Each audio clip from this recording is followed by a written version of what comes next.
आज है 6 नवंबर 2024 दिन बुधवार। Welcome back to clean news UP. चलिए देखते हैं उत्तर प्रदेश की 25 फटाफट बड़ी खबरों को। नोएडा एयरपोर्ट के विकास में नई उपलब्धि, 178 करोड़ की लागत से बनेगी विशाल access road. Noida international airport के विकास में एक नया अध्याय जुड़ने जा रहा है। यमुना अथॉरिटी के सीईओ डॉक्टर अरुणवीर सिंह ने आज एक महत्वपूर्ण घोषणा करते हुए बताया कि एयरपोर्ट के नॉर्थ और ईस्ट साइड में एक नई विशाल एक्सेस रोड का निर्माण किया जाएगा। इस परियोजना की अनुमानित लागत 178 करोड़ रुपए है। नए साल में दिल्ली से मेरठ साउथ तक दौड़ने लगेगी नमो भारत। दिल्ली के न्यू अशोकनगर से मेरठ साउथ तक नमो भारत ट्रेन जनवरी से चलाने का दावा किया जा रहा है। इसके लिए आनंद विहार और न्यू अशोकनगर स्टेशन पर तेजी से काम हो रहा है। अभी तक साहिबाबाद से मेरठ साउथ तक संचालन किया जा रहा है। नए 2 स्टेशन पर ट्रेन शुरू होने से आरआरटीएस के संचालित खंड की लंबाई 42 से बढ़कर 54 हो जाएगी। पीएचडी में एडमिशन फीस 10,000 बढ़ी, पुराने छात्रों को भी जमा करनी होंगी बढ़े पैसे। छत्रपति शाहूजी महाराज विश्वविद्यालय से पीएचडी करने वाले अभ्यर्थियों को सिर्फ पढ़ाई का नहीं बल्कि फीस का बोझ भी उठाना होगा। विश्वविद्यालय प्रशासन ने सत्र से फीस को 1.5 से 2 गुना तक बढ़ा दिया है। इससे छात्र छात्राएं परेशान हैं। कई छात्रों ने फीस वृद्धि कम करने के लिए कुलपति को पत्र भी लिखा। विश्वविद्यालय प्रशासन ने पीएचडी की प्रवेश फीस 35,000 रुपए से बढ़ाकर 45,000 रुपए कर दी है। यमुना एक्सप्रेसवे पर हेरिटेज सिटी की स्थापना का प्रस्ताव, पीपीपी मोड पर होगी विकसित। ग्रेटर नोएडा में यमुना एक्सप्रेसवे औद्योगिक विकास प्राधिकरण ने जनपद मथुरा के अधिसूचित क्षेत्र में हेरिटेज सिटी की स्थापना की योजना की घोषणा की। इस परियोजना का विकास राया नगरीय केंद्र के अंतर्गत किया जाएगा। इसके लिए डीपीआर का मसौदा मशहूर company CBRE south Asia private limited द्वारा तैयार किया गया है। दिल्ली मेरठ एक्सप्रेसवे और ईस्टर्न पेरिफेरल पर बिना बाधा फर्राटा भरेंगे वाहन। दिल्ली मेरठ एक्सप्रेसवे और ईस्टर्न पेरिफेरल एक्सप्रेसवे पर वाहन बिना किसी बाधा के चलेंगे। एनएचएआई ने ईस्टर्न पेरिफेरल के मरम्मत का काम शुरू कर दिया। एनएचएआई ने संबंधित फर्म को गुणवत्ता के साथ काम करने के लिए कहा। वहीं डासना के पास मेरठ एक्सप्रेसवे को भी दुरुस्त किया जा रहा है। ईस्टर्न पेरिफेरल एक्सप्रेसवे कुंडली गाजियाबाद पलवल तक 135 किलोमीटर लंबा है। यूपीएससी, आरओ और पीसीएस प्रीलिम्स परीक्षा की तिथियां जारी, 1 से अधिक शिफ्टों में होंगे एग्जाम। उत्तर प्रदेश लोक सेवा आयोग ने आरओ प्रीलिम्स परीक्षा और पीसीएस प्रीलिम्स परीक्षा की नई तिथियां घोषित कर दी। आरओ प्रीलिम्स परीक्षा का आयोजन 22 व 23 दिसंबर 2024 को कुल 3 शिफ्टों में होगा, जबकि पीसीएस प्रीलिम्स 7 व 8 दिसंबर को 2 सत्रों में। आयोग ने कहा कि एक शिफ्ट में अधिकतम 5 लाख अभ्यर्थियों की कैंपिंग के नियम, उपलब्ध परीक्षा केंद्र और परीक्षार्थियों की संख्या को ध्यान में रखकर उपरोक्त तिथियों पर परीक्षा कराने का फैसला लिया गया। डीजीपी की नई नियमावली को लेकर अखिलेश ने कसा तंज, भाजपा ने किया पलटवार। समाजवादी पार्टी के मुखिया अखिलेश यादव ने उत्तर प्रदेश की योगी आदित्यनाथ सरकार के ताजा फैसले पर सवाल उठाए हैं। उत्तर प्रदेश की कैबिनेट बैठक में पुलिस महानिदेशक की नियुक्ति को मंजूरी मिली थी। अब यूपी में डीजीपी की नियुक्ति राज्य सरकार के स्तर से ही हो सकेगी।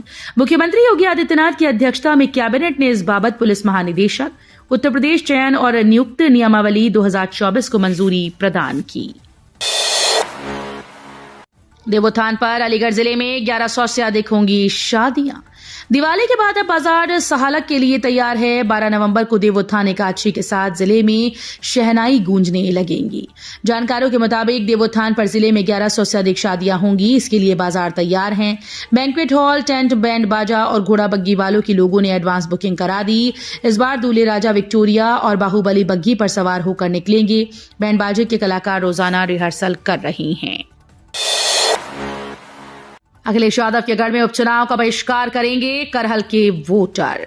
मैनपुरी के करहल विधानसभा के गांव ककवाई को जाने वाले मार्ग पर बने रेलवे अंडरपास पुल में जलभराव की समस्या का समाधान न होने से ग्रामीण परेशान हैं। इससे नाराज गांव ककवाई, नगला कुंड और नगला परमाई के ग्रामीणों ने चुनाव बहिष्कार करने का ऐलान कर दिया।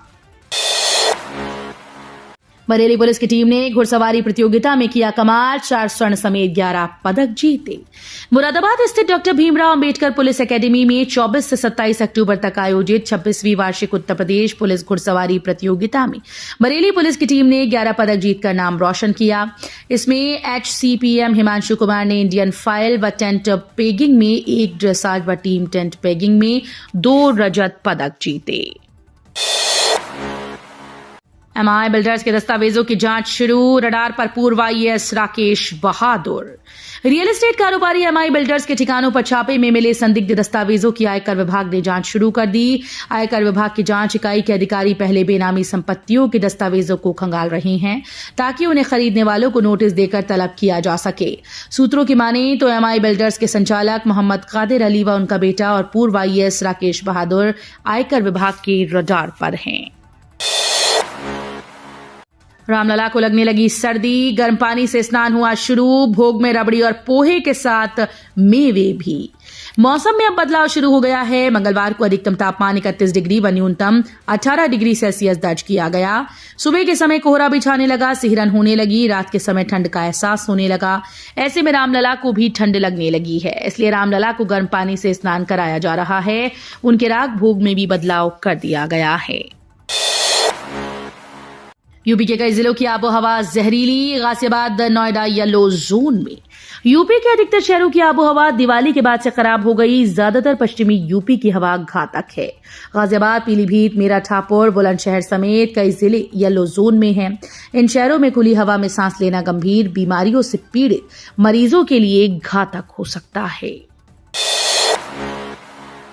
यूपी उपचुनाव यूं ही नहीं है सेमीफाइनल, ओबीसी वोटर्स की करवट से तय होगी 2027 की दशा दिशा। उत्तर प्रदेश की 9 विधानसभा सीटों पर उपचुनाव के लिए 20 नवंबर को मतदान है। यूपी उपचुनाव को 2027 का सेमीफाइनल माना जा रहा है, जिसके चलते बीजेपी से लेकर सपा और बसपा ने पूरी ताकत झोंक रखी है। लोकसभा चुनाव के बाद हो रहे उपचुनाव में सबसे बड़ा दांव ओबीसी समुदाय पर खेला गया है। सपा लोकसभा की तरह उपचुनाव में भी पीडीएफ फॉर्मूले के सहारे उतरी, तो बीजेपी ने ओबीसी पर दांव खेलकर अखिलेश यादव की रणनीति को काउंटर करने का ताना बाना बुना है। मदरसा एक्ट पर सुप्रीम कोर्ट के झटके के बाद योगी सरकार की पहली प्रतिक्रिया। सुप्रीम कोर्ट ने उत्तर प्रदेश मदरसा एक्ट की संवैधानिकता बरकरार रखी। सुप्रीम कोर्ट के इस फैसले से योगी सरकार को बड़ा झटका लगा। इस फैसले के बाद योगी सरकार की पहली प्रतिक्रिया सामने आई। यूपी मदरसा एक्ट के मामले में सुप्रीम कोर्ट के निर्णय पर मंत्री ओम प्रकाश राजभर ने कहा कि देश की सबसे बड़ी अदालत के फैसले का हम सम्मान करते हैं। सत्ता पक्ष हो या विपक्ष, न्यायालय के फैसले का सभी सम्मान करते हैं और हम भी सम्मान करते हैं। यूपी के जिले में 24 दिसंबर से होगी अग्निवीर भर्ती रैली। 13 जिलों के अभ्यर्थी लेंगे हिस्सा। यूपी के सहारनपुर में अग्निवीर भर्ती रैली 24 दिसंबर से 5 जनवरी तक आयोजित की जाएगी। मंगलवार को विभिन्न विभागों की बैठक में संबंधित दिशा निर्देश दिए गए। अपर जिलाधिकारी प्रशासन डॉक्टर अर्चना द्विवेदी की अध्यक्षता में कलेक्ट्रेट स्थित नवीन सभागार में अग्निवीर भर्ती की तैयारियों के संबंध में संबंधित अधिकारियों और सेना के अधिकारियों के साथ बैठक हुई। ग्रेटर नोएडा प्राधिकरण में बड़ा घोटाला। ग्रेटर नोएडा प्राधिकरण में एक बड़ा घोटाला सामने आया, जहां कुछ अधिकारी और कर्मचारी अपना कार्यकाल समाप्त होने के बावजूद भी पदों पर बने हुए हैं। इस मामले में राजेंद्र सिंह ने मुख्यमंत्री योगी आदित्यनाथ को पत्र लिखकर शिकायत की। बीएचयू की पूर्व छात्रा आयुषी सिंह को अंतर्राष्ट्रीय स्कॉलरशिप, यूएनएसडब्ल्यू सिडनी में करेंगी पीएचडी। काशी हिंदू विश्वविद्यालय की मृदा विज्ञान और कृषि रसायन विभाग के वरिष्ठ प्रोफेसर डॉक्टर सतीश कुमार सिंह की बेटी आयुषी सिंह को न्यू साउथ वेल्स विश्वविद्यालय सिडनी, ऑस्ट्रेलिया से प्रतिष्ठित university international post graduate award प्राप्त हुआ है। ये स्कॉलरशिप आयुषी को 3.5 साल की पीएचडी के लिए वित्तीय सहायता प्रदान करेगी, जिसमें उनकी ट्यूशन फी और जीवन यापन का भत्ता शामिल है। अब अपनी पसंद का डीजीपी चुन सकेंगी यूपी सरकार। योगी कैबिनेट ने नियमावली को दे दी मंजूरी। उत्तर प्रदेश सरकार ने डीजीपी की नियुक्ति को लेकर बड़ा फैसला किया है। मुख्यमंत्री योगी आदित्यनाथ ने चयन नियमावली 2024 को मंजूरी दे दी है। इससे डीजीपी की नियुक्ति अब राज्य स्तर से हो पाएगी। यूपी एसएसी को पैनल नहीं भेजना होगा। डीजीपी का कार्यकाल भी 2 साल का रहेगा। रिटायर्ड हाईकोर्ट जज की अध्यक्षता वाली 5 सदस्यीय कमेटी डीजीपी का चयन करेगी। बटेंगे तो कटेंगे के बयान पर मौलाना शहाबुद्दीन ने किया सीएम योगी का समर्थन, कह दी बड़ी बात। मुख्यमंत्री योगी आदित्यनाथ के बटेंगे तो कटेंगे के बयान पर ऑल इंडिया मुस्लिम जमात के राष्ट्रीय अध्यक्ष मौलाना मुफ्ती शहाबुद्दीन रजवी बरेलवी ने कहा कि इस बयान को बड़े परिप्रेक्ष्य में देखा जाना चाहिए। मौलाना ने कहा कि योगी आदित्यनाथ की मंशा ये है कि भारत में रहने वाले जितने भी नागरिक हैं, चाहे वो हिंदू, मुस्लिम, सिख, ईसाई क्यों ना हो, सभी लोग मिलजुल कर रहें, एक साथ रहें, एक दूसरे का सम्मान करते रहें, बचे नहीं। अगर बचेंगे तो देश का नुकसान होगा। कर्मचारी शिक्षकों के लिए अच्छी खबर, तबादला नीति में बदलाव, अब इस तरह होंगे ट्रांसफर। राज्य सरकार से सहायता प्राप्त डिग्री कॉलेजेस में कार्यरत शिक्षकों के लिए तबादले की नई नियमावली के प्रस्ताव को मंजूरी दी गई। इस फैसले से हजारों शिक्षकों को उनके निवास स्थान के पास समायोजन मिल पाएगा। इस नियमावली के लागू होने के बाद से शिक्षकों को अपने गृह जनपद में लौटने का अवसर मिलेगा। रायबरेली में राहुल गांधी 410 करोड़ की परियोजनाओं की जांच के दिए आदेश। नेता प्रतिपक्ष और सांसद राहुल गांधी मंगलवार को केंद्रीय योजनाओं को लेकर गंभीर दिखे।